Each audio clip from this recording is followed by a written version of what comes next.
was found by this group as well, saying, "Hey, why do you want to come and talk about it?" So I think that's how I'm here. Yes, ma'am. Welcome. And I am Vasudev Behere.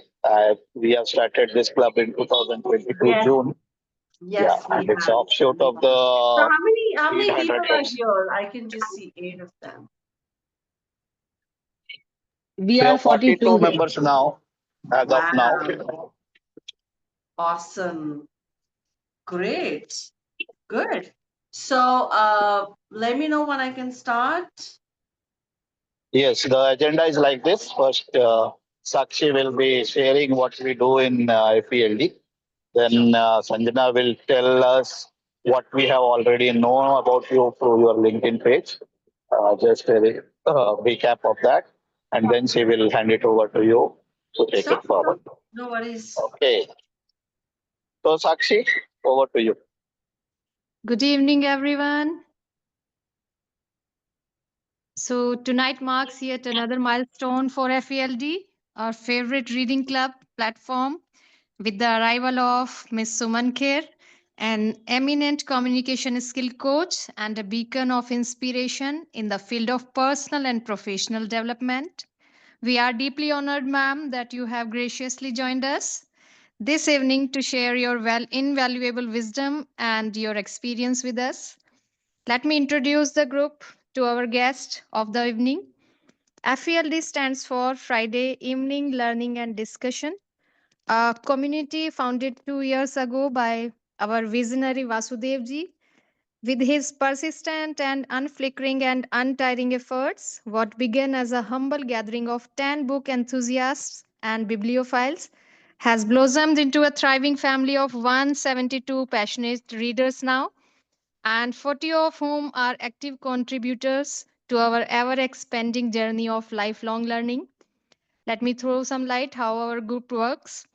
With the help of polls and votes, each month our group curates a captivating selection of 3 to 4 books centered around a thoughtfully chosen theme, and interested people, after an intellectual exploration, discuss and share personal summaries, takeaways with the help of slides and mind maps too. Our guiding light, or you can say the mother of this group, through engaging polls, dynamic discussions, and boundless dedication, he has steered FELD toward becoming a hub of growth. With his efforts only, we are proud to introduce other offshoots of this group, like FELD. It is a group of kids, of the readers' kids, who read, share, and enjoy books at their own pace and according to their interest in their cute ways.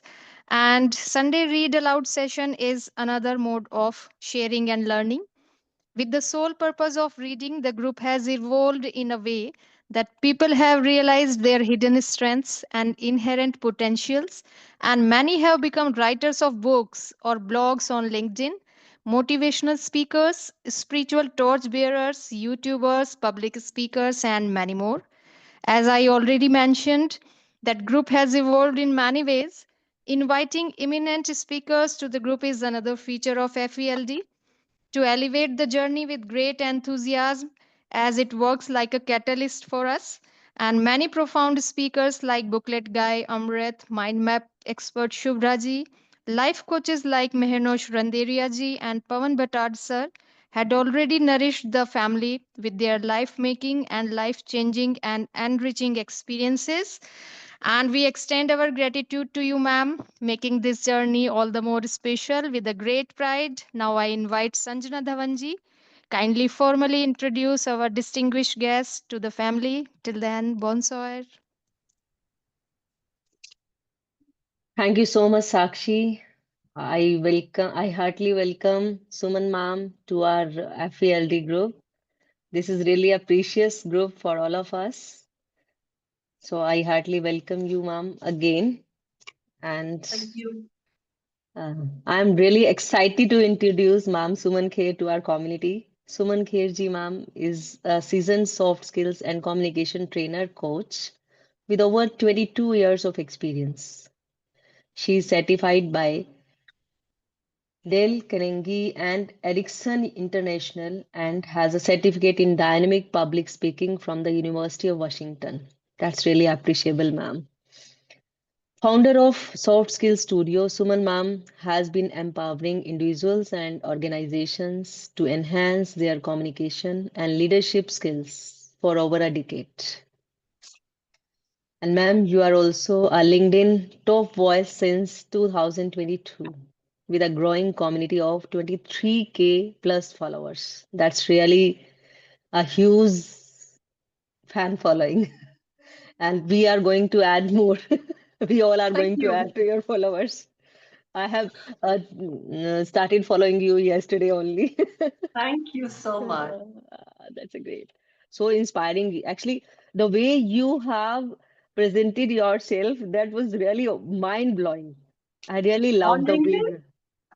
on LinkedIn, yes. Oh, thank you so much. LinkedIn is Uh, just my bio data, of everything I've done. It's just as simple the- as that. yeah, that was so lovable. So really loved the way you have presented your biodata on.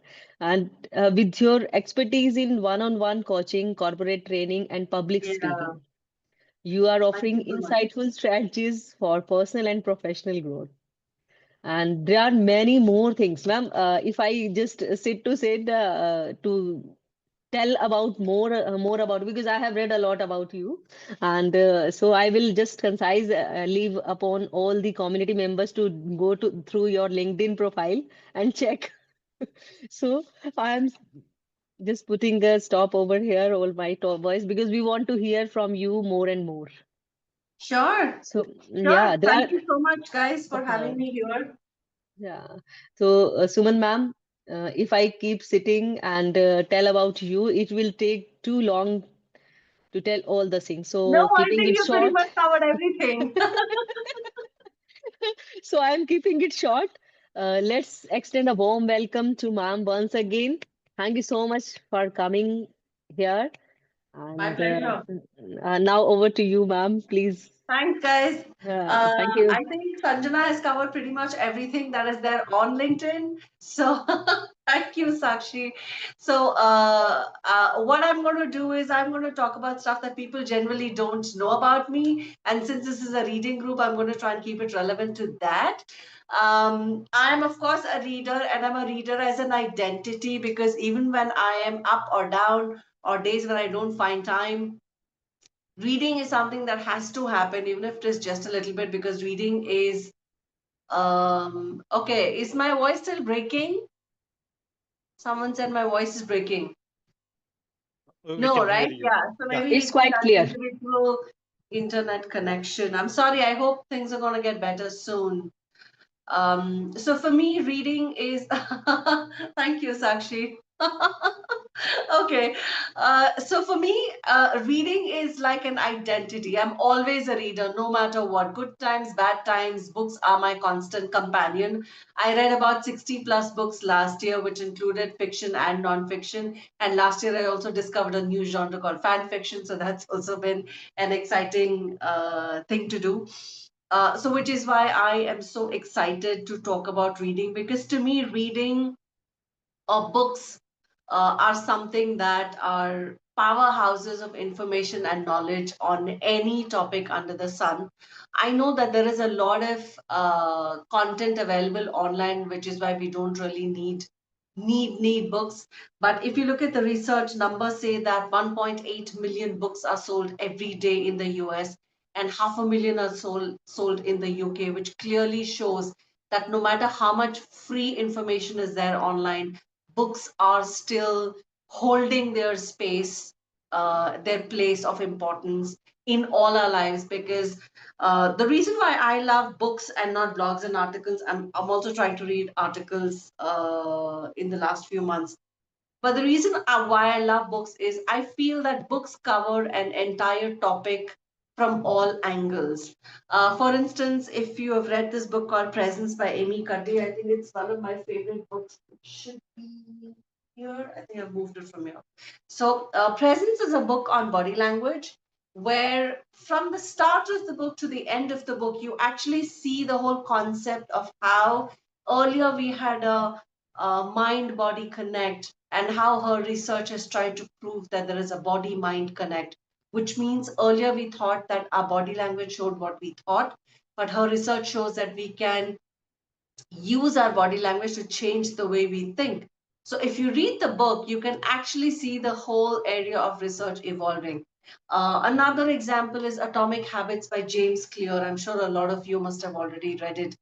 The book covers how to change habit in its entirety, step by step. It takes you through the entire thing in terms of how habits are formed, how do we fail in forming habits, and how can we be successful using the feedback loop in order to change our habits. So, an article would give you a part of the whole information, but a book takes you from the starting to the end, and which is why I love reading books, because books deal with a particular topic from all angles possible. Now, before I jump into how books really impact us as we read, I have a question for everybody here. You can put your answer on chat, or you can just call it out, unmute yourself and call it out, which is also fine by me. What are the kind of books that you guys generally tend to read? Not in your group, but even in person. What kind of books do you guys prefer to read? Self-help books I before and spiritual. Rekha, before Atomic Habits, I mentioned the book Presence. Presence by Amy Cuddy. That's the book. It's surprisingly it's not here. I think I must have taken it out somewhere, so which is why it's not here. Motivational, self-help, leadership, spiritual, self-help, motivational, self-help, personal growth. Okay, health and fitness, funny, healing, self-help, biography, psychology. Okay, all right. I can see self-help a lot. In fact, today we're going to talk about the advantages also of reading fiction. Okay, I'm a huge fan of reading fiction. In fact, self-help is. Thank you, Sunita, for mentioning fiction. In fact, self-help is something that I read the lowest. Okay, if you want to call books on soft skills and communication self-help, okay, fine, that's great. But otherwise, I love reading fiction. In fact, I have some books with me here. I'm going to share some of my favorite books, and I think it's an equal measure fiction and non-fiction. And I'm going to make a case for why fiction is also something that we should be reading, because fiction is not just, oh, it's some imaginary story, and I don't want to read it unless it really helps me improve my skills. Fiction also helps imbibe certain qualities in us, and we're going to really look at that. Okay, so those are the kind of books. And how many books do you guys typically manage in a particular month, year? Like I average about 50, 60 books a year, so which is about one book a week. I'm reading the third and the fourth book of the year right now. So any number, or it's like we've never counted? Actually, it is different from person to person, and there are Yeah, people. so which is why it's a personal question. How many books do you think you read? Even if you say 12 books, 30 to 80 across 4 years, 20 to 25, even if you say I read 12 books a year, that's fine. It's okay. I'm just trying to get the range of it. If you say I read 6 books a year, that is fine. Okay. So 50. All right. 300 partially. Okay. Rekha says 12. Perfect. In fact, I was thinking I should read 12 books a year this year, all fact books that are there in my collection. Lots of fact books in my collection. But yeah, I'm going to try and get as many done. This year, the target is 36, previous 28. Perfect. I think the target that you can finish is the best. In fact, this year, I'm not trying to focus more on the number, but the kind of quality of books that I read. But I say book number 3 and 4 because it's just helpful to tell people, okay, where I am in terms of the journey.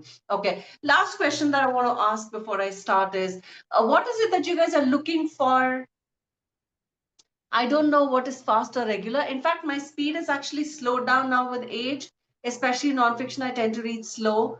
So I would say regular. I'm not really very fast. Um, okay, that's also fine, Manoj. That is a good number. What is it that you expect from this session? What is it that you hope to learn? Yes, focusing on retaining. So I tend to underline things when I I study, so when I come back, I can actually kind of relook at the important points. So what is it that you guys want to learn from this session? Because the topic for today is how does reading impact us while we are reading? And I have a few points. And I have basically divided that into two sections, which I'm going to talk about. But apart from that, what is it that you would want to learn from someone like me who's got fair amount of experience with reading? Are there any problems? Are there any areas that you would want me to work? My realizations with what, Rahul? Can you just be a little clearer? Trust me, I'm going to do my part. I'm going to share my favorite books, and then there will be time for questions as well. And I am going to finish well before time. So there's really no hurry at all. Okay. I'm not going to bore you guys. So we're doing the question and answer part now, but we're also later going to have another question and answer round where you can ask me questions. So when you say your realizations, what realization? Okay, after reading so much, how much fiction helps in self-help? Yes, we're going to cover that. How can I become? Okay, learn and apply many things. Okay. 1 second. I just missed one thing before. How can I become a reader by identity? Read a lot of books. Fiction doesn't help. It's self-help, but it does help ourselves become better. Okay, all right.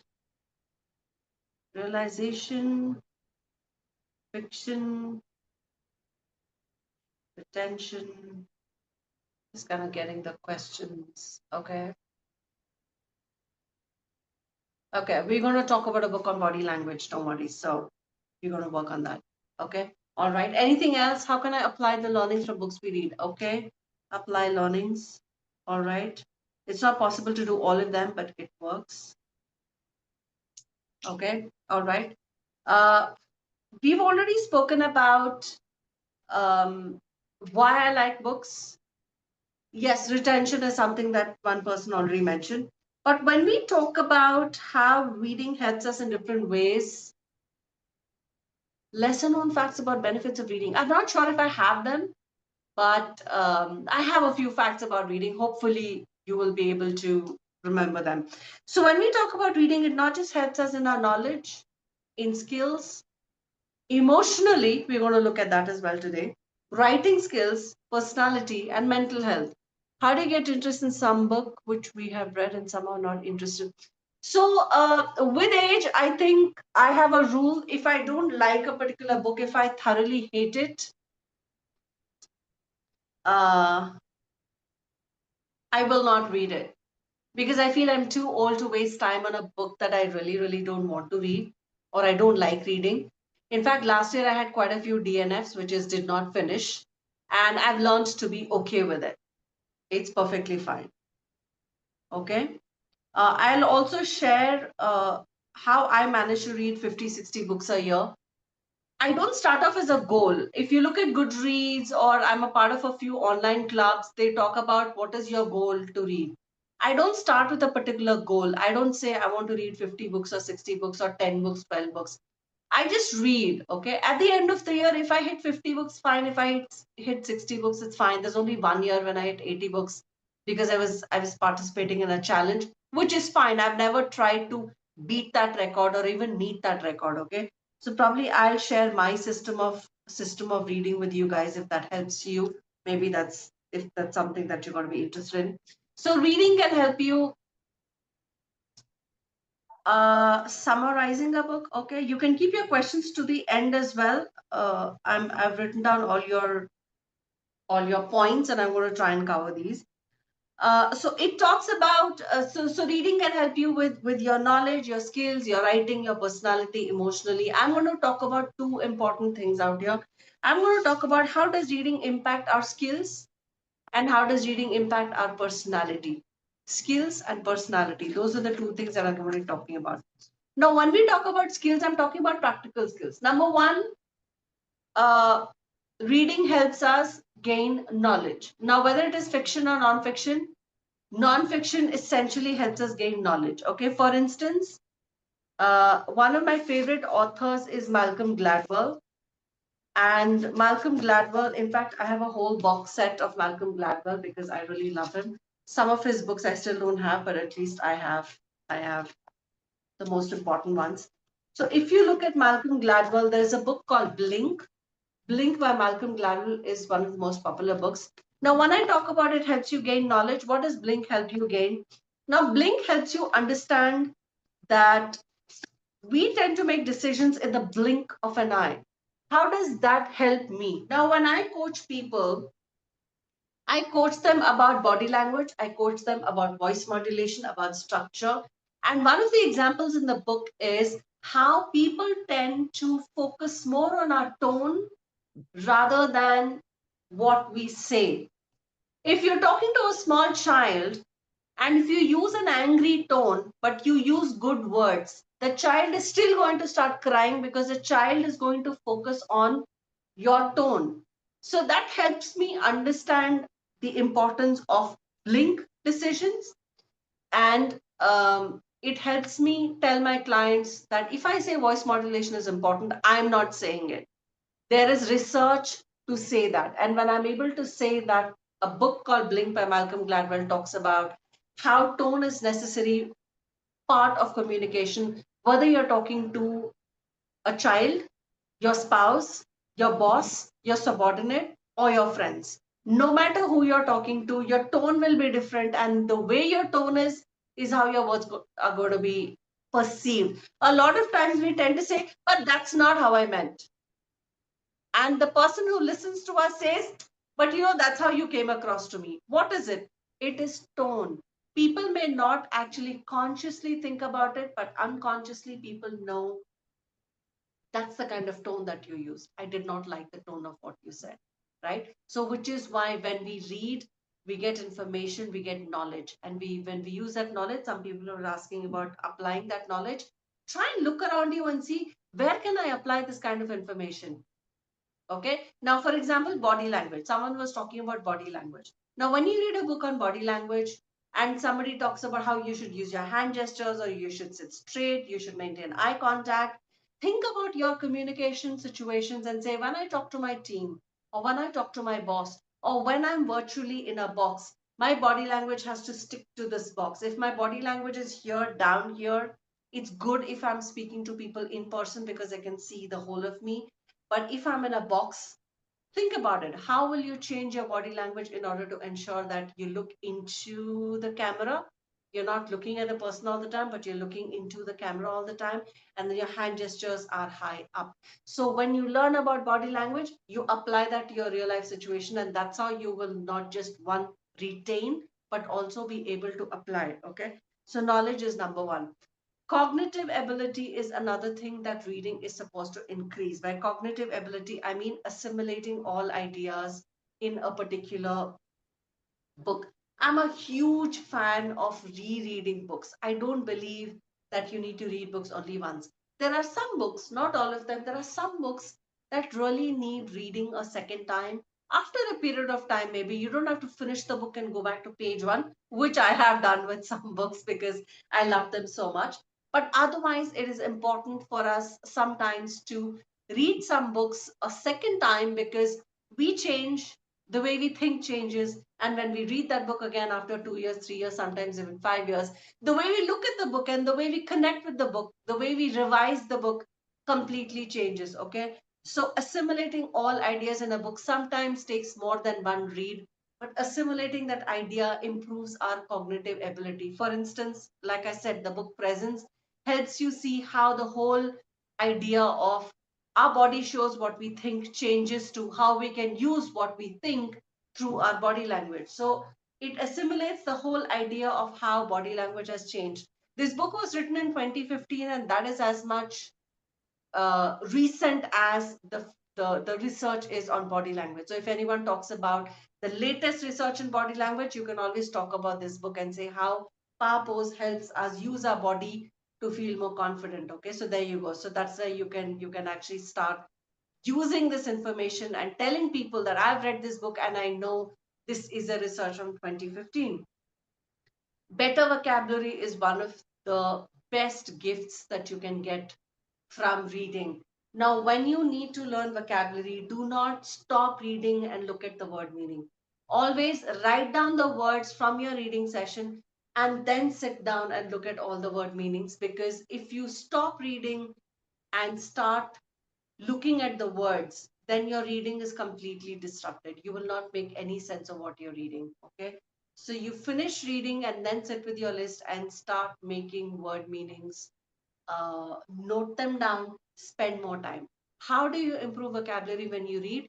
You spend time with those words. When you spend time with people, you learn more about them and you remember them.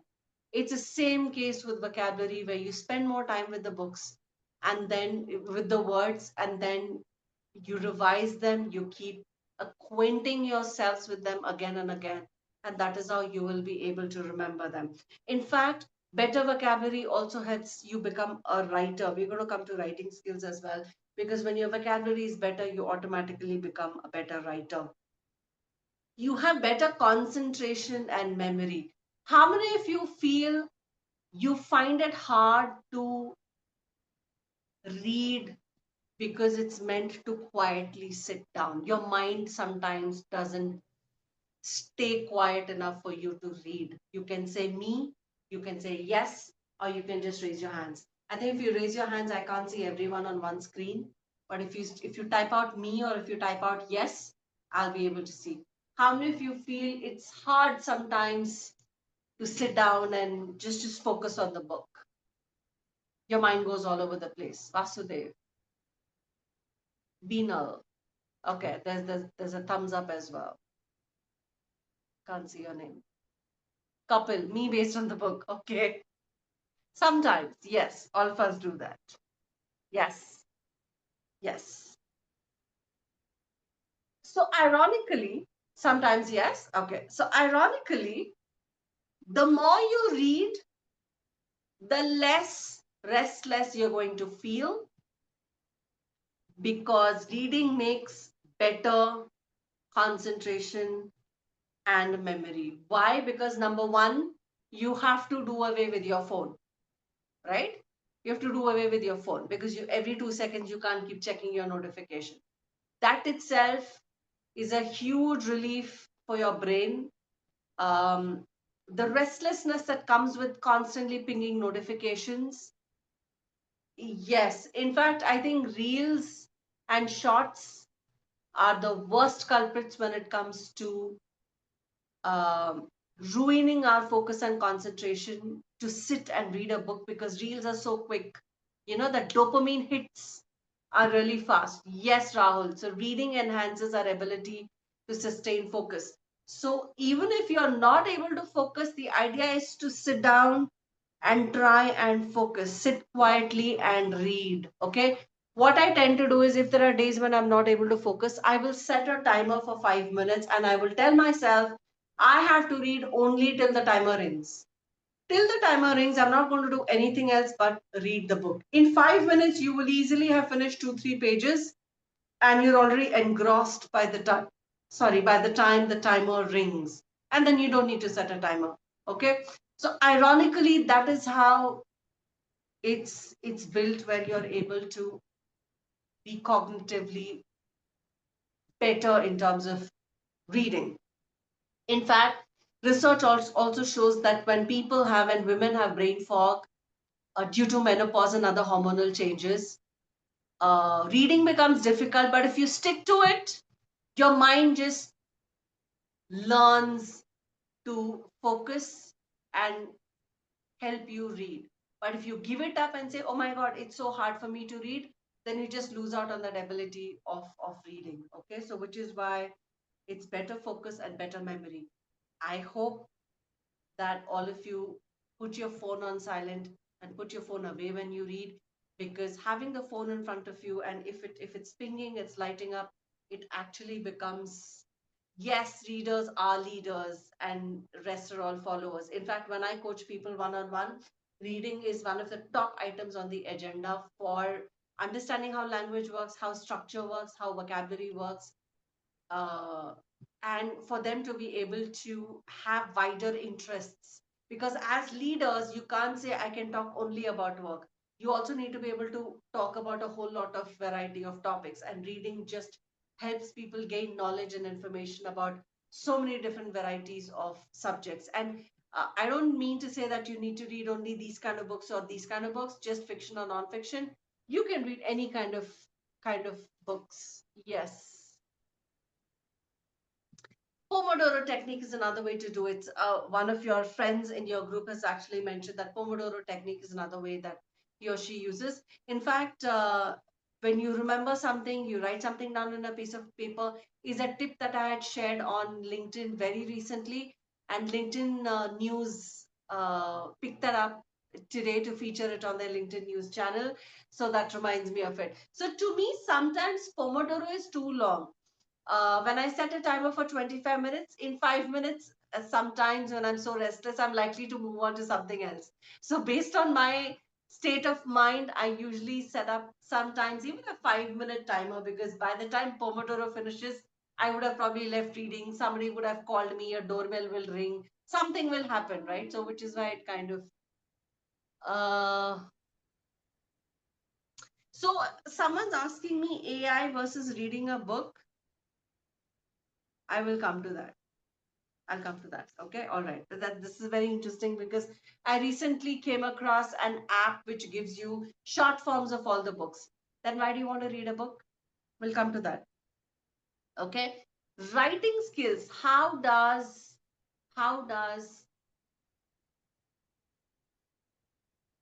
can we wait for questions after 8:55? Okay, I will try my best.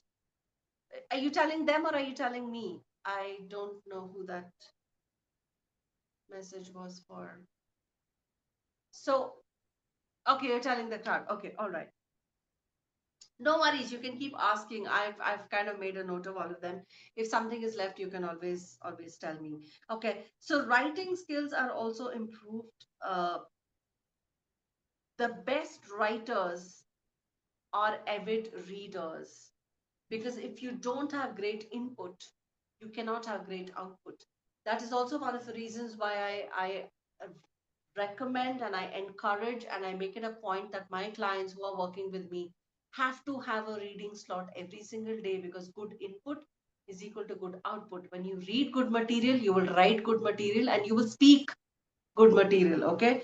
So, how to express new ideas. Now, people read, which is why I say read a variety of books. Don't just read self help books, read a variety, because then you're able to communicate and converse on different kinds of topics. If someone's talking about fiction, you can say, hey, I read a book by this author and I really loved this characterization. Or I read a particular book on self help, or I read a book on social psychology, I read a book on psychology itself, right? And you can go ahead and talk about a variety of topics. Okay. Similarly, when you write, good readers become good writers because you know what style you want to be writing in. Is it factual? Is it argumentative? Is it fictional? What style do you want to be writing in? Idioms and phrases are one of the best things that books give us, because every author has his or her own style of writing, and we can actually learn those turn of phrases. You can make a list of it if you like, because then you can go through it and make that a part of your discussion. So चलो idioms and phrases become such an important thing that we can get from reading. And like I've already said, reading great books shows us how great writing works. How many of you are interested in writing here? Do you write a blog? Do you write content on social media? Do you write articles? Anybody in writing? Do you write summaries on Goodreads about what you've written, about what you've read? You write blogs, Vasudev? Okay. Do you think reading has helped you write better?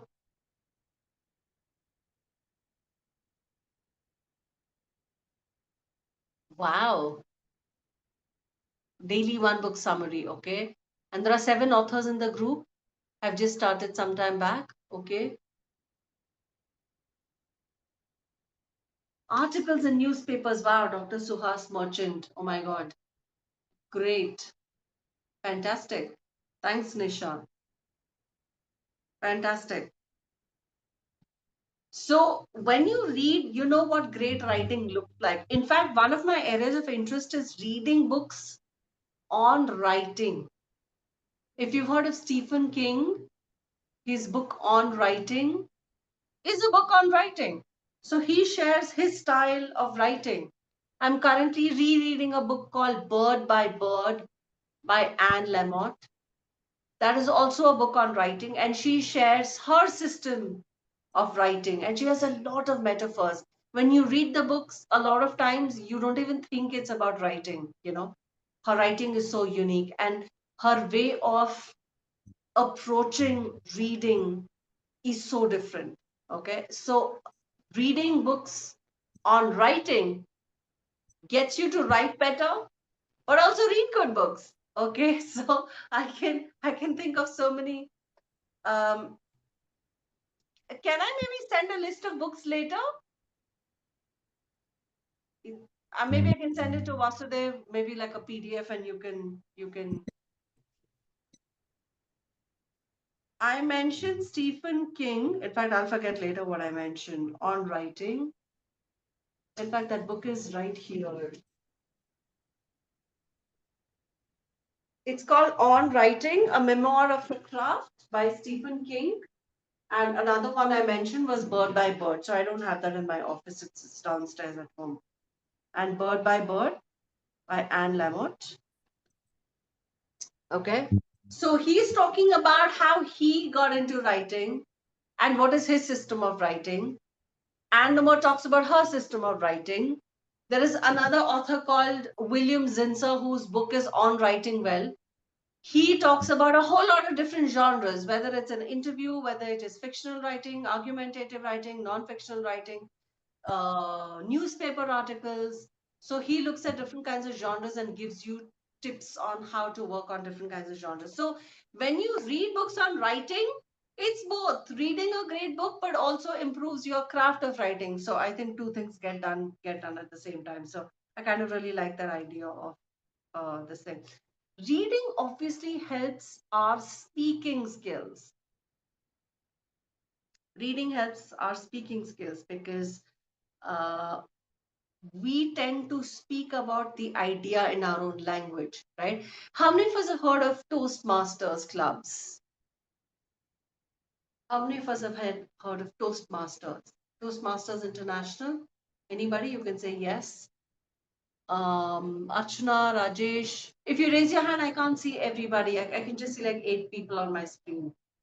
Yeah. So I have realized that you're an ex-Toastmaster. Great. So Toastmasters has something called table topics. Table topics is yes, great, Gauri. So you are a part of Toastmasters. Been there. Okay. Um, Great, Satya. Thank you. Uh, so I realized that when you read a lot, you have a lot of ideas. And when you step on stage on in a Toastmasters meeting for the table topics is nothing but impromptu speaking ground. When you've read a lot, you will find that you will have a lot of ideas to bounce out of on a particular topic. Okay. So reading helps your speaking skills as well because you have a lot of ideas. You have a lot of areas that you have read upon. Okay. So not just writing, but it also helps you in your speaking skills. So when we talk about um, skills, it helps your knowledge, it helps your vocab, it helps your cognitive skills, it helps your writing skills, and it helps your speaking skills. Okay, so when we read, reading impacts all these areas of our skills. All right, any questions at this point about what I've covered so far? We'll have a proper Q&A later. Okay, now moving on to the emotional aspects of it, which I found the most exciting because I read a few articles and even I was surprised to learn even more about how things work. Okay, um, so scientists or people who are researchers conducted this experiment where they got a few people into a room and they got them to take a test on empathy. And that, yes, it definitely improves our creativity. So they got them to take a test of creativity. And when they did that, they got them to read a story. It was a fictional short story. Once they read the short story, they got them to continue sitting in the same room, and the experimenter said, hey, I need to get something from the other room, so I'm going to go there and get something. And on the way, this person dropped a set of pens. Okay. And then they noticed who actually got up to help this person. Maybe one or two people who got up to help this person pick up those pens from the floor. And after the storytelling activity, they were supposed to fill in another form, which kind of tested on how their empathy levels increased. Now, of course, all these tests happen through a situation. Okay. They gauge through a situation how much you are willing or inclined to help. And they found that people who found a change in empathy through reading the short story were the ones who were more akin to helping. Okay. So when some people say that fiction is important, one of the most important difference that fiction makes in us is imbibing that set of empathy in us. Reading nonfiction is like real life. Yeah, and reading fiction is jumping into a fictionary world where you learn new things about a new set of people. You tend to enter a world which you may not see in real life. Why do we like to watch serials on TV? Why do you like we like drama series or series or thriller series? We liked it because that's not really going to happen in our lives. We like to vicariously experience that through the characters on screen. And that's what happens when you read fiction. When you read fiction, you live in this particular world of characters. You see how they interact with each other. You, through the dialogue, through the text, you figure out who likes who doesn't like who is a cunning villain, who's trying to manipulate people, who's a nice person. Just through words, fiction is able to tell you all these things. Okay, Sakina, I'm just getting started. Okay, so number one, fiction helps you improve your empathy. In fact, empathy research has shown that when certain people read fiction, and then they're asked to donate or volunteer, a lot of people are more likely to do that because the level of empathy goes up. And fiction, like I said, is akin to real life. Now, you must have heard this saying that kids who tend to spend a lot of time on their phones, which entire generations do. Gen Z and Gen Alpha were really born in the world of cell phones, and hence they are constantly looking at their phone. They are socially an awkward generation. Okay. And fiction is said to actually improve social cognition because of the things I just said, because fiction helps you place yourself in a world where there is social interaction. People are talking to each other, people are interacting with each other, which is why reading fiction becomes that much more important for these generations. If you have teenagers, you should definitely go ahead and encourage them to put away their phone for some time and indulge in the world of fiction, because it actually makes them more cognitively better, and it helps connect with people in the real world because they have seen that interaction happening in the world of books. uh, Reading fiction can actually be like therapy. It has a therapeutic nature to it. Why? Because reading helps us escape our real world, and that escapism helps us cope with our real life problems better. Okay, so reading fiction also helps you with that. And if people here are likely to read self-help books, try and pick up some fictional books. It doesn't have to be thick fat books. They can just be simple short stories by simple authors. I don't know why. Okay, so it could be simple short stories which you can read, and that also gives you heightened empathy, it gives you heightened social cognition, and it gives you all the benefits that you will probably see. Okay, so nonfiction makes you socially awkward because you're in the real world in your book, whereas fiction actually helps you um, become the opposite because you know how to behave yourself in a social situation. Okay, so this is how fiction helps. Fiction is a part of the second part, which is how it helps our personality. It helps us become more empathetic. Now, let's look at how reading can impact us emotionally. I don't know what teenagers are reading nowadays. My nieces are reading thrillers all the time, and I tell them don't read thrillers at all. I feel that teenagers can be challenged a little bit in today's times where they don't really read a lot of teenage related fiction, but I would like to challenge teenagers to read a variety. Now, there are a lot of books which are meant for adults, so called. But if you look at a book like Atomic Habits, I think a teenager can definitely read it. There is nothing wrong with that book. There's nothing adult about the book or nothing difficult about the book. Yeah, so which is why I think um, something like that can definitely be read. There's one more book that I have in my kitty today called Grit, which I'm going to share later. A teenager can definitely read it. Yeah, Champak. Yeah, Panchatantra is great. In fact, nowadays you have a whole lot of these thrillers, and I don't know why kids read so many thrillers in today's times. Um Books on public speaking. In fact, I'll be sharing a couple of books on public speaking and executive presence. I feel children nowadays are exposed to so much. I mean, kids go to Toastmasters and kids go to photography clubs, and they join so many of these clubs. So, which is why it is, yeah, R.K. Narayan is another guy. Yeah, I don't know what is the Champak equivalent of books nowadays. But for teenagers, my tips would be number one, get them to read a variety. Number two, look at certain books. Enid Blyton, yes.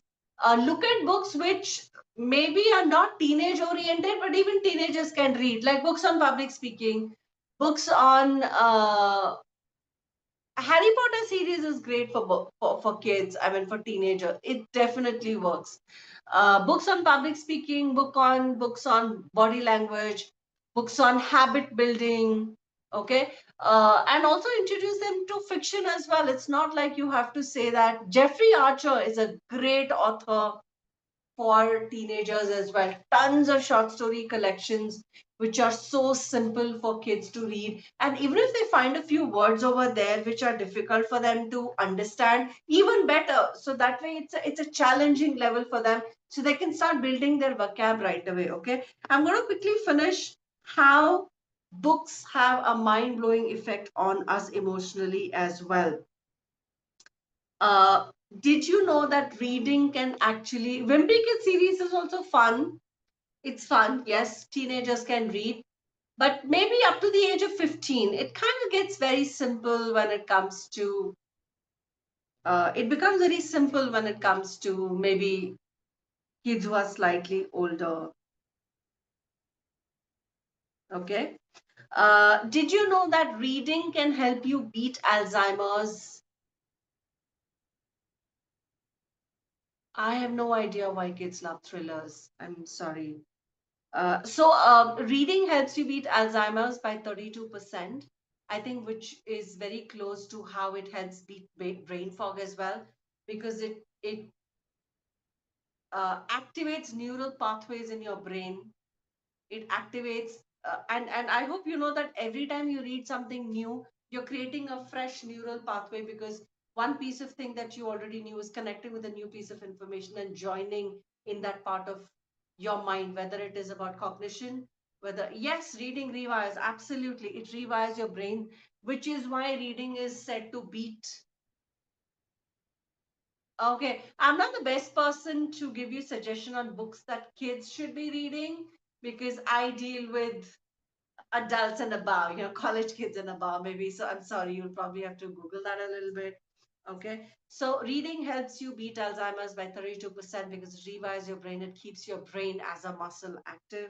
And like I said, it ignites your neural pathways and creates new memories. Uh, Reading leads to uh, lessening your stress by 68%. There was a research in the University of Sussex that was conducted, and that proved that reading reduces stress by 68%. And I think the reason is because number one, you have to put away your phone. So it makes you less stressful. Number two, even though the act of making you sit and read itself can trigger some kind of restlessness, once you settle in that state, your mind completely forgets everything else. Your mind cannot multitask when it is reading. It has to engage completely with the kind of uh, material that you're reading, which is why it is therapeutic in nature. It reduces stress by 68%. It reduces Alzheimer's, right, by 32%. It actually leads to less mental decline. This is a fact. So if you're reading, we're actually doing a favor to our future selves when we probably get older, 50, 60, 70, because your mind actually ages slower because you're reading. I'm going to quickly try and answer the questions or things that you gave before. What is your realization reading a lot of books? I think my most important realization is to read. No matter what you read, make sure that you read.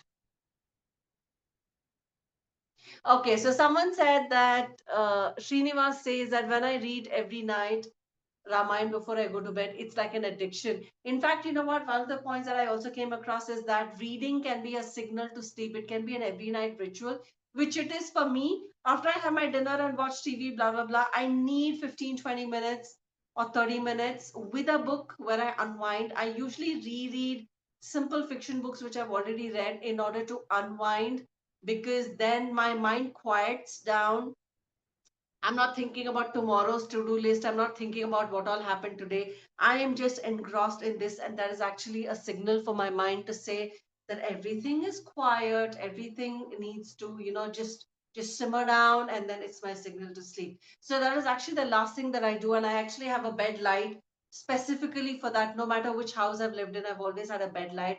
But I tend to read something. In fact, I tend to read fiction on Kindle as well. So then I can switch off all the lights, dim it to the black screen, just read that and go to sleep. So reading is actually even my signal to go to sleep. So that actually also works in terms of quietening your brain and just putting yourself to sleep. So thank you for bringing that particular point. So what is my realization after reading so many books? I don't think there is a downside to reading. That is my biggest realization. There's no downside to reading, whether you're reading fiction, non-fiction, self-help, thrillers. No matter what you're reading, it's always yes, some students get good sleep, and in my old age I think I use reading to go to sleep. Yes, that is true. But if you're trying to study for your exam, then probably you really have to stay up. So that is my realization, that there is no downside to reading. Okay, so which is why no matter what book you read, even if you read for 10 minutes every day, it is a great habit to have. Read 15 minutes every day. I tell my clients that even on your busiest days, read for 15 minutes. Okay, yes, read for 15 minutes and go to sleep. And the whole idea why I don't scroll, and you should never scroll your social media before you go to sleep, is because the blue light that comes from your screen actually kind of kills the melatonin and serotonin that is needed for you to go to sleep. Okay, so you may sleep with your phone and you may just scroll, but that's not really going to put you to sleep. That's actually going to make you more awake. So which is why I tend to use my phone with a black screen before I go to sleep. So the room is dark and so is my screen. Okay, so it doesn't really hit my eye, and I will gradually just drift off to sleep. I will give you fiction, and I think I've already covered how fiction helps you. That was one of the questions. How do you retain? If I'm reading a difficult book, after every chapter, I will write one line summary at the beginning of the chapter. Okay. If I'm reading a whole book and chapter wise it's not difficult, then I'll just write a summary at the end of the book. So that helps retention. Rereading books also helps retention, because sometimes reading once is not enough. You just need to go back. Yes. Do I prefer physical books or do I prefer ebooks? Last year, I have read a lot of books on Kindle, and I'll give you the reason.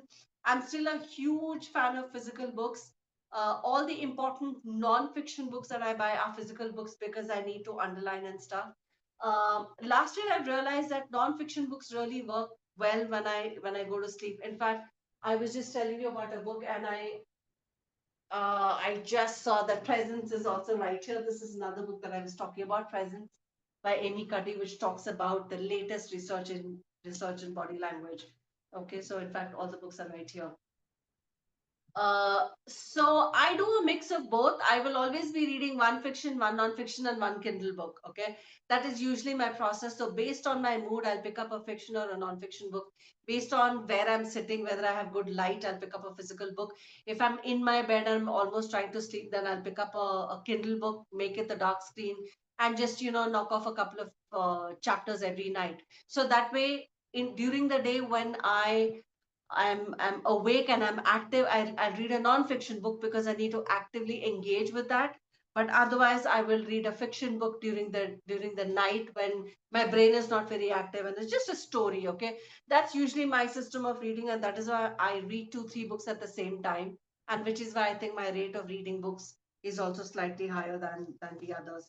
How do I apply learnings? I think what you remember is what you will apply. Okay, so someone shared a particular way of reading. I'm following is I'm avoiding to read boring syndrome is select any book of your choice and select any page randomly and read it. It's like we don't know what message is waiting on the other side. Okay, fair enough. That's one way of doing it. But if you want to assimilate the entire book in one go, that's different. I try and randomly open and start reading books when I tend to reread a book. So I know the entire message, but I just kind of finish the I know the whole message, but I just want to be surprised by what chapter I'm reading. Okay, so that helps.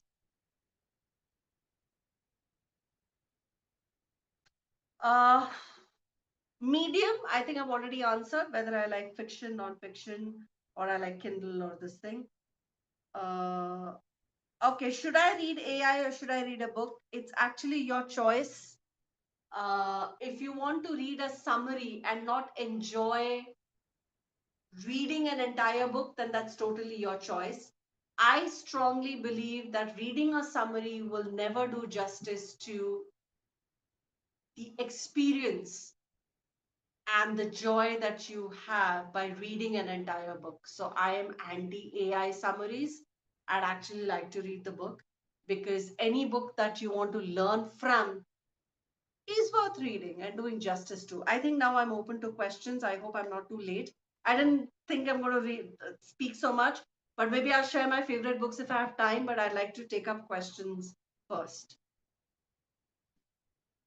You can maybe unmute yourself and ask your question.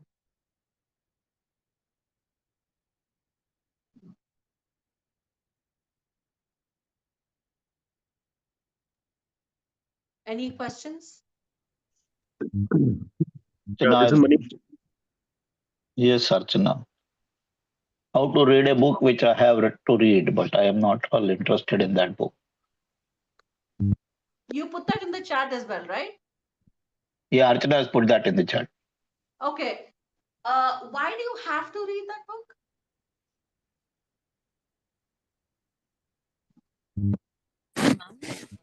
Actually, I Like, why have. do you have to? I mean, see, if children have to read their course books, is it because your office mandates it, or is it because the bestseller you have to read? Like, why do you have to read? That's my first question. It's for my office sake. Okay, okay. If I really have to read a book that I don't want to read, here are two things that I do. Number one, I don't look at the whole book. I look at one chapter at a time. I tell myself I have to get through only one chapter at a time. And the second thing I do is I'll always sit with a pencil in my hand. So that way, uh, I can use the pencil to read every line and underline things that are important or that are standing out, or if there is something that this paragraph is about, I'll write it in the margin. So what happens is reading becomes an active way of engaging with the content rather than a passive way of read, read, read, read, turn the page, read, read, read. So these are the two things that help me read something that I find difficult and but I really still want to read it. I hope that helps. I actually did that, ma'am, but still, sometimes I get challenged in the reading. So yes, I do that. I think Thank you. sometimes all of us do, but focus just on one chapter. Sometimes I even count the pages of a chapter. And I say, okay, if I turn the page 3 times, I'll be done with this chapter, you know? Yes, So ma'am. sometimes that happens. Some books are difficult, but I do want to get through it. Like I want to read it, so that's what I do then. Thank you, ma'am. That's a great idea. I'll do that. Yeah. Anybody else? Any other questions? Yeah, this is Shilpa here. Hello, Suman. Thank you so much. I have a question. I used to be an avid reader and I used to read a lot You of need to be a fiction. little louder. Okay, just a minute. I'll get myself a little louder. Is this better now? Yeah. Okay. So, the thing is, I was an avid reader and I read in different languages. Mm-hmm. So, and I used to read a lot of fiction. And now I'm into self-help books, Okay. and I've completely stopped fiction. Okay. And I realize you said that, fiction also, you can learn some things from fiction. So right now, and I heard you of empathy and story. Mm. So I am a very emotional person. So I really, empathy comes naturally to me. So it doesn't, I don't need to read fiction for that. But I really, when I read self-help books before I go to bed, I don't want to read them because then I have the lines. So I want to start back into fiction. What Yeah. So start with advice would short you give stories, like I me already how to mentioned. start back into fiction? Actually, You I can start with stopped short stories, reading. so that way you need to just get through one story in a Mhm. day. Right. So I started reading Buddhist stories Mm-hmm. from some Rinpoche or Tibetan. So yeah, those stories are small, but those are also, you have to think about the stories. So I think I have to use another genre so that do you have any suggestions? So maybe the Tibetan stories that you're talking about may actually be more thought-provoking, and hence you really want to think about them. But if you were to look at short stories by, say, Jeffrey Archer, or there is a book called Short Stories from Around the World, so that's got like some 100 short stories. Okay. Mhm. So I was I was you can told, try I that. don't know if you know this book. I do not remember the name of the book. This was told to me by someone at the airport. I should read a book which is half fiction and half self-help, and it is something that is which is it's the latest one of the latest books, and it starts with something with midnight, and I tried to look for it. I couldn't find it. Do you know which It book starts that with person must midnight. have been speaking about? Something I don't know. midnight. Yes, something with midnight, and it's written by a woman. And this book has been read by most Americans between the ages of the 20 and 30s. Okay, I will find.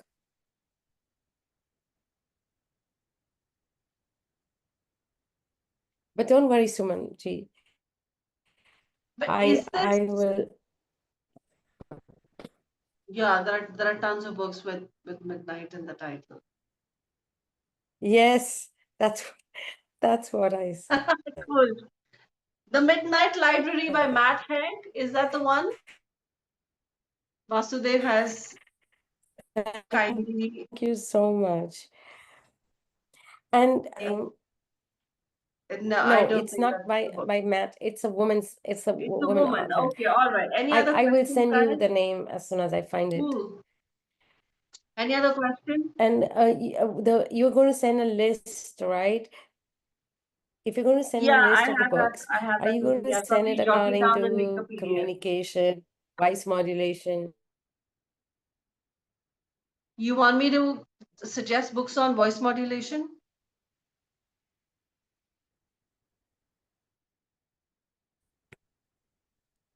Oh, Is that that what you're would be saying? fantastic. That's so voice modulation, on communication, especially relationship. Yes, Archana was Sorry? asking me the book on intonation. I think you meant Blink by Malcolm Gladwell, this one.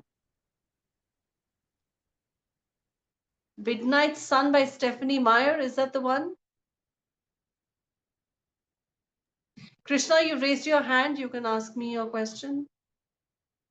Yeah, hi, madam. Madam, do you prepare while reading a book or after reading a book? Do you prepare any, highlighting with highlighters or noting important? I use for non-fiction books, I use a pencil where I will, I use a pencil where I underline things, but I don't really write a summary as such. I want to write summaries on Goodreads, but I'm too lazy to do that. I mean, I know what the book is about, and that's fine. But for nonfiction, which is why I prefer physical books, because I will always have something underlined, and I would have written something in the margins. So for me, that's important. Okay, yeah. And coming to Anything me, else? Vasudev, let me know when I need to stop, and I'll happily do that. Actually, I think your voice is breaking, at least for me. yeah, we actually don't have a system of saying this is the stop because whoever wants to leave Yeah, or I'm done. If there are no more questions, then I'm done. I think I've said everything, and I hope you Yeah, guys found the session useful. I'll be happy to come back at some point in time, and that's okay. I have one question, Sumanji. have a system of saying stop. We just keep continuing till the time we have things going on. Okay. So people can continue. If you have questions, fine. Yeah, If you this is don't have Manish. questions, then it's dinner time. Yeah, this is Manish here. I have a question. Yes. Yeah, I just want to, because you have read so many books and so much experience, I just want to know, like, what are your most, let's say, highest learnings, like two, three learnings, highest learnings you want to share, so that it can motivate us to the highest level, You mean from books or you mean about books? from books.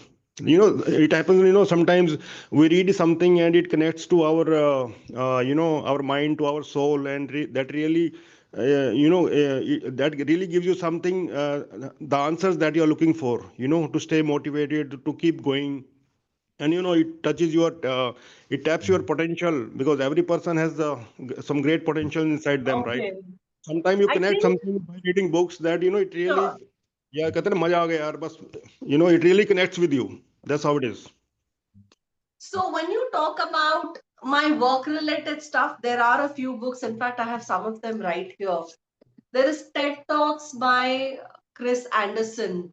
This is like a handbook on public speaking. And even somebody like me who's been coaching for so many years finds this book so interesting because it covers everything from how to write a speech to how to deliver it. Okay. So such books are very close to my heart. Another one is Executive Presence by Sylvia Ann Hewlett.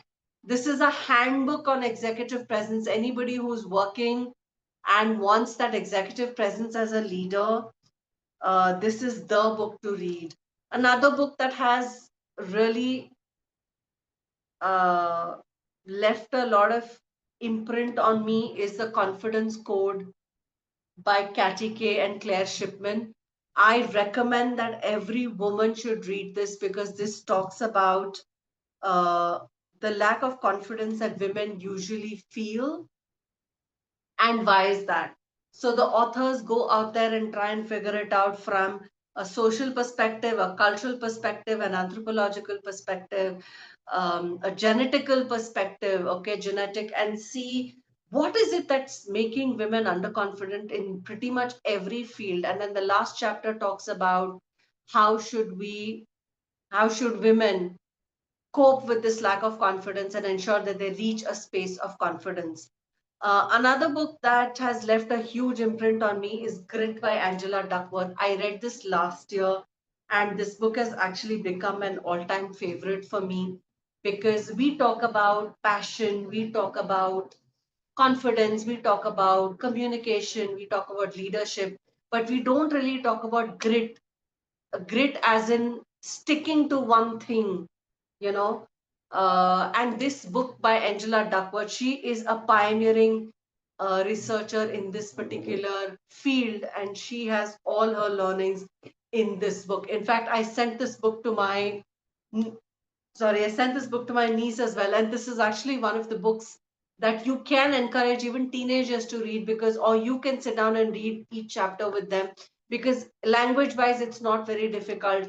And imagine if your child knows the importance of sticking to one thing rather than going from one thing to the other and the third thing. Okay, they learn this habit of, say for instance, maths. They learn the habit of sticking and doing as many problems as possible, because they know that when they put in effort and persevere in one thing, they will be successful. So I think it's a fantastic concept even to teach your teenagers.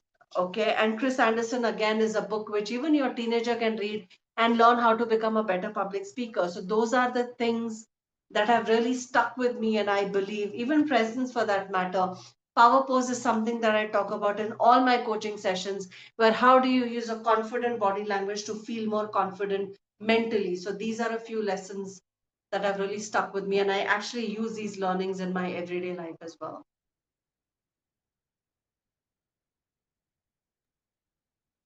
Thank you, ma'am. This was a great summary of all the great books. If the chance comes sometimes, like uh, feeling down, feeling unhappy, and those kind of thing, which is the book that you go for it? That now I need to refresh myself, like a I switch on. think fiction is my go-to always. Alagu, I will actually send a list to Vasudev and he can share that with you. I've actually made a list of this thing. So I have a few go-to books which I love. I have some fiction books as well, like I said. Red, White, and Royal Blue. I don't know if you guys have heard of this. It's also a movie. Thank you so much, Vasudev. Fantastic.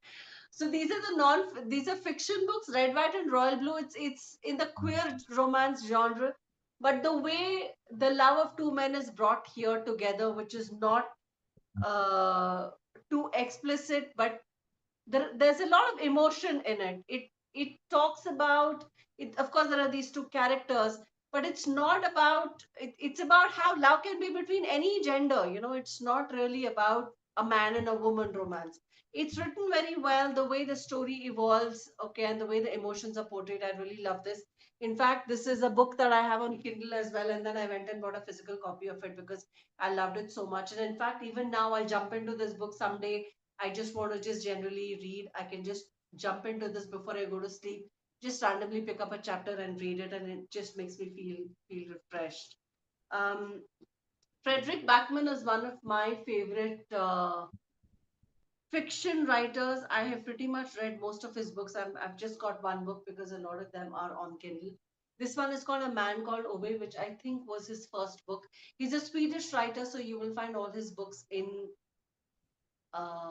English translation, but the way he writes is pretty beautiful. Some people find it boring. I don't know why, but this book is interesting. There's a trilogy called Bear Town. I've read that. There is another book called Anxious People, which is more of a thriller. It's a bank robbery, and then you kind of get to see who is the author, and it turns out to be somebody you will never imagine is the robber. Okay, so Frederick Backman is another of my favorite authors. If there's any time I just want to jump in, I'm just going to jump into it, read a couple of chapters, and I feel refreshed. No, unfortunately, I don't read in any other language. The other languages that I know to read are Kannada and Hindi. In fact, I've had Godan for a really long time now. It's in Hindi. Hopefully, I'll get to read it this year. I know it's going to be very slow because I'm not used to reading in Hindi. But I think thanks for asking. That's going to be a push for me to read books in other languages as well. Yeah, Manjulata is also from Bangalore and Kannada. Okay, I'm born and raised in Bangalore, so that's how I know Kannada. I'm a Punjabi, but I know how to read. Yes. That's great. How can we make reading? Yeah, that's fiction. how can we make reading more effortless? I think if you love reading, it will automatically be effortless. But if you want to be a reader and you lack the discipline, I would say fix a time every day, 6 p.m., 10 p.m., 6 a.m., whatever time works for you, and say, I'm going to read for 15 minutes. You don't need to set really big goals and say, hey, I have to finish a book a week, I have to read for 1 hour every day. Just one small step and just show up every day. Read for 15 minutes, read a chapter, that's it. Tell yourself you'll read only 6 pages, that's fine. Okay. You start with something very small, and as your comfort increases, you increase with that. It's like exercising. When you start working out, even 15 minutes will feel like, oh my god, I can't breathe.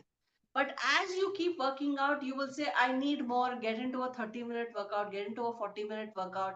From aerobics, you may go to hit, right? And then you may start lifting weights as well. It's same as the case with any habit for that matter. So reading as well, don't think about reading for a whole hour and I have to read 6 chapters or I have to read one book in a week. Start with something small, whatever works for you, even if it is 10 minutes. It's perfectly fine. Okay. And then you will automatically want to read more. I can assure you that. I have one more question. Sure. Yeah, yeah. So let me first share my experience of reading books so far. Like Mhm. my experience had been that something that I really that were really profound to me. I will say the highest learning for me so far was that you have to start believing and acting that you already have what you wanted in life, like Okay. your professional goals, your whatever other goals you have. So no, that I will say is my highest learning so far. Like doing those affirmations, thinking, acting in a manner that you are already successful. Mm-hmm. You already have what you wanted. Sure. So that is my, I will say, my highest learning so far from the books. So is there Fantastic. anything that is my highest learning from reading books so far? Fake it till you make it. Yeah, just like that. So I'll just think, and because if you have that feeling all the time, then nothing will be overwhelming for you. You'll not find anything Absolutely. so challenging, right? So, which is why I said that for me, reading is an identity. I'm a reader. So, even when I slowed down because of brain fog, I would read 5 pages. I just plowed on, even with non-fiction books. I said I will read slowly, but I will still read. And which is why there was never a break in my reading, even though I was grappling with brain fog issues, right? So, which is why when you think of yourself as a reader, that's an identity. So you're already a reader. You will obviously be if you behave, you're already a reader who reads regularly. It automatically becomes effortless. Like people say, don't look at exercise as a chore. Look at it as I am a fitness enthusiast. Make that an identity, and you will automatically want to act accordingly. So I kind of agree with what you said. Hello, ma'am. This is Manjulata. Thanks for a very wonderful session. What I most liked is that when you said, if we see that shorts and reels, that is so much distracting and waste of time. And one more thing, what I liked is that you say that it always, most of the time, it also misguides because it doesn't give complete picture. Yeah. So the most, which I could connect myself a lot with it. And the book which you have mentioned, Confidence Code, even I like that because Yeah. I am a kind of a person who likes science, spiritualism, psychology, and regular routine thing. So whichever topic I read or as it comes, I try to connect to understand in different perspective ways. So what I want to ask the questions to you is, when you are reading something, does it happen to you that you have read some other book which was contrary or same to it, and you Yeah. could connect the dots and you could get that Absolutely. eureka feeling? Wow. Yes. Yes. So Yes. can you So share any there is some a experience? yes. So there is a book called The One Thing, and there's a book called I'm not partial or impartial to biographies, Krishna. I will read if something comes across my desk. I have read Michelle Obama's Becoming. I have read Stanley Tucci's book. I think that book is somewhere here. I have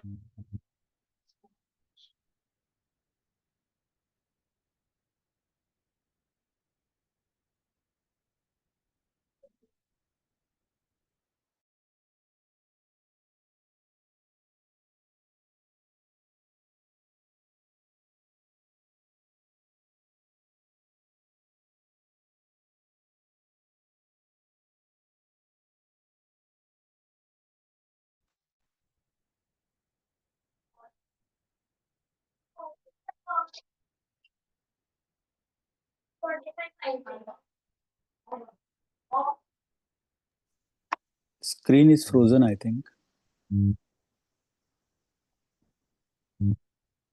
Yeah, maybe some connectivity issues. I think Yeah. Madam is rejoining. Yeah. Yeah, one question is getting asked to intervene with another question. It diverts the attention. Yeah, ma'am is back. Ma'am, you're speaking on mute. Yeah, that touch thing wasn't working. Yeah, so it happens a lot of times, that sometimes I read a book and I say, yeah, I kind of knew most of this stuff because I've read a lot of basic books, right? For instance, I recently read this book called Mindset by Carol Dweck. So, mindset is growth and fixed mindset, right? So, I know what growth and fixed mindset is. And she uses examples from a lot of things in our lives, a lot of fields. So, beyond a point, it just gets repetitive because I know what growth and fixed mindset is. So, yeah, a lot of times that happens where I feel that I have read this information already. For instance, I've read so much about blink decisions that we make that when there are examples of this in other books, I'm like, yeah, I've already read it. I know that. So that happens.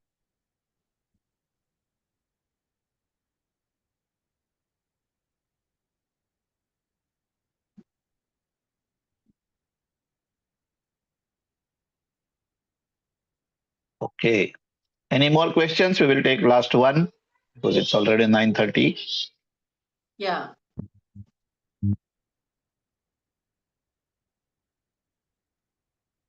Sumanji, can I ask you one question? Last one, maybe. Sure, sure. Yeah, okay. Yeah, during your this session, it's this awesome, fantastic session for me. I learn a lot. Definitely, I'm going to revisit the recording of this thing because I'm never in the world of reading non-fiction or fiction. The books you mentioned is all new to me.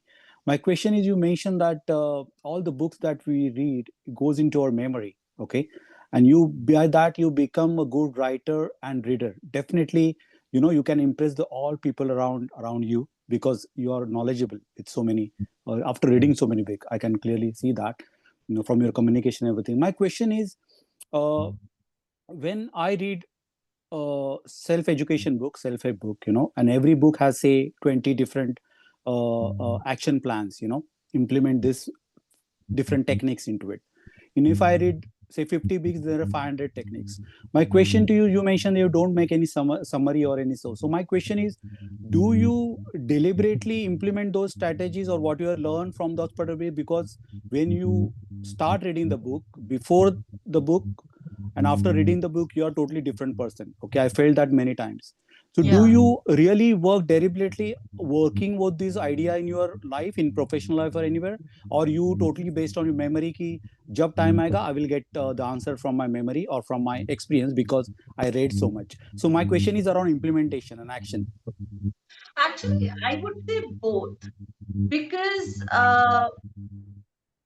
the reason why I'm not partial to self-help is because not everything that the author is saying might be applicable to my life.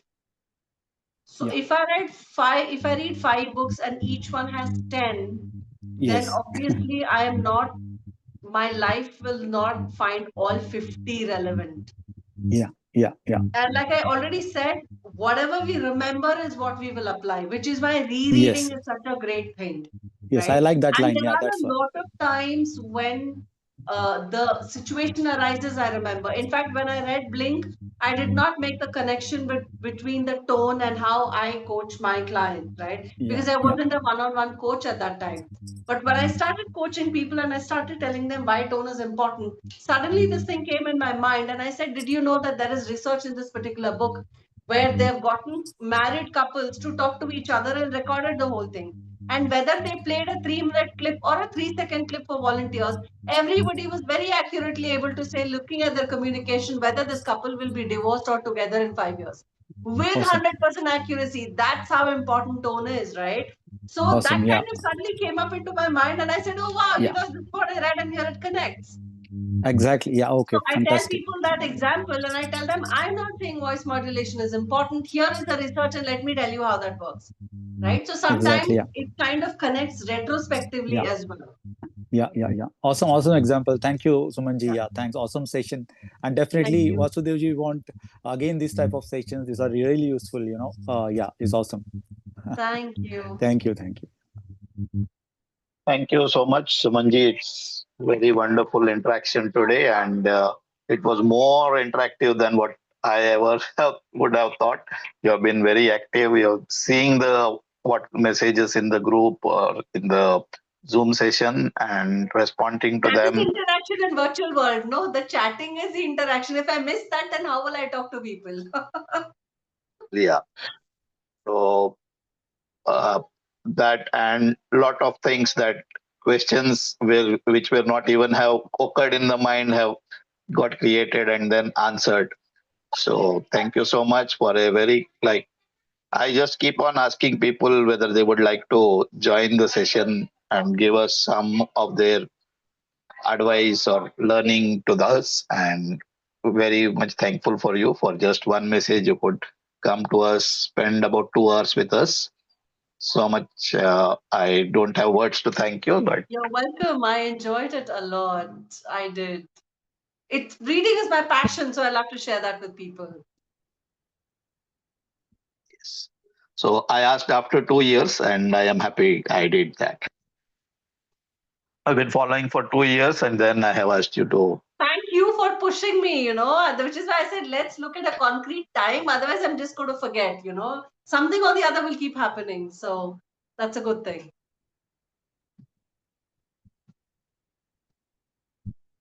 Okay, thank you everyone for being in the group, and Sakshi and Sanjana taking the startup part of introduction, and all the members for being actively participating and making it a wonderful session. Thank you everyone.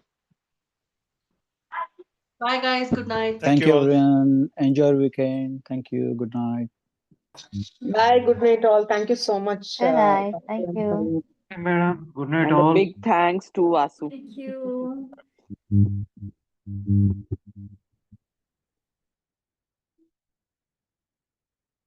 Vasudevji, I would really like to really appreciate the push, the pull, and everything that you did to organize this. It's well appreciated, not only by me, but by all of us. So thank you for organizing this, really. Thank you. Thank you. Really, this is great effort. Thank you, Vasu. Keep it up. We are blessed. Wonderful. Thanks everyone for being there, enjoying the session, and adding something might have got added to you.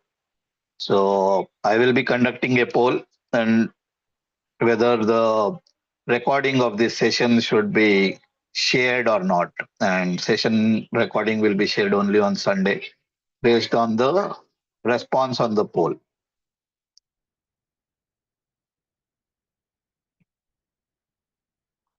Thank you so much. Let's call it a day.